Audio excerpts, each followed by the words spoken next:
Everyone, there's a fire!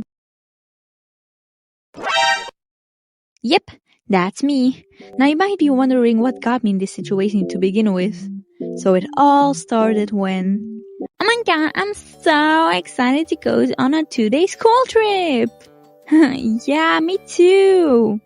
So all school did for the first year of middle school, a little trip to get to know each other better, and it was a kind of sort of camp thing, and the kids were separated in their classes to do their daily activities, which were a lot of fun. But when it came to our free time and the dorms, we could choose whoever we wanted to, but it had to be in a group of 6. So surprisingly, I went out of my comfort zone and decided to dorm with some friends I made that same year instead of my friends that I already knew from primary school. So, to give you an idea on how the buildings were separated, I've drawn a little map for y'all. This is important, so buckle up. The girls had in this area 2 separate buildings. My friends from elementary school were in that building, while me and the other girls were in this building. And the boys had this big building, which, might I tell you, is so unfair, because they lived in luxury, while we girls had the rest. But eventually, this will come to our advantage. Patience, my girls. Patience. When we had to go to our rooms while the other girls were blasting music and dancing, making basically a hall party because the teachers slept in the boys' building, we did not do that. We went to sleep immediately. Look man, we got a whole day of activities and a disco party, so I was already too tired and just ate my nachos in the corner, and I was not about to lose my precious sleep anymore. But eventually it got late and the others were beginning to go to sleep themselves. Well, until... Everyone, there's a fire! Oh no! I immediately jumped up from bed. Did you guys know I had an irrational fear of jumping from heights? Doesn't everybody? Well, there comes the irrational part. Come on, Val, jump! I can't do it! What? So I was surprised I could even do that without thinking and left my room, and obviously there were other girls questioning what was even going on, but we saw some teachers outside and they told us to go in the main building, which was basically a building with a big hall. It was like in the movies. I grouped up with my friends and we all kinda sat there waiting for something to happen, or at least for an explanation.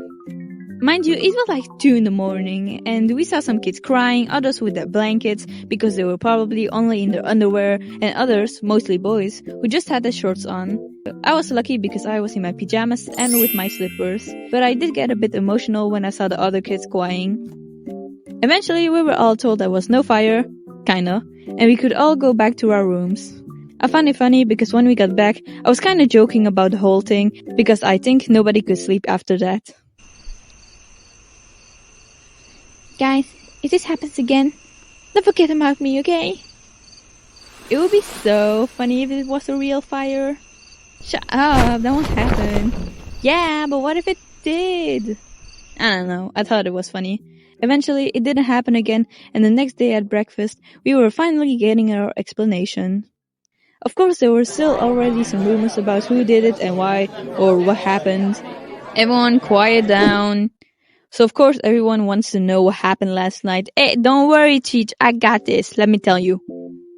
So basically, some boys were having a deodorant fight. Don't ask me how I think it's a good idea, I don't. And there was so much deodorant that the smoke alarm went off in the building, and you could see some smoke, which was basically deodorant, from the window, and so word got around fast and people were screaming that there was a fire in the boys' building.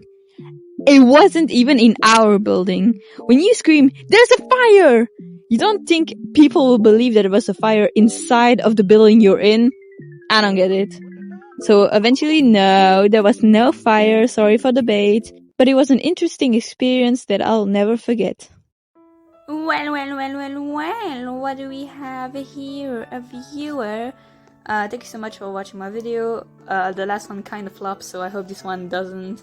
I hope this one does well. I worked on it for quite a while actually, because I went to Italy and that was very fun. I went for there like a week or something and it was really fun. Maybe I'll make a video about traveling, but I don't know. Don't get your hopes up, I guess. And yeah, it was really fun actually making it. So yeah. Okay. Thank you for watching. Like and subscribe, please. Bye.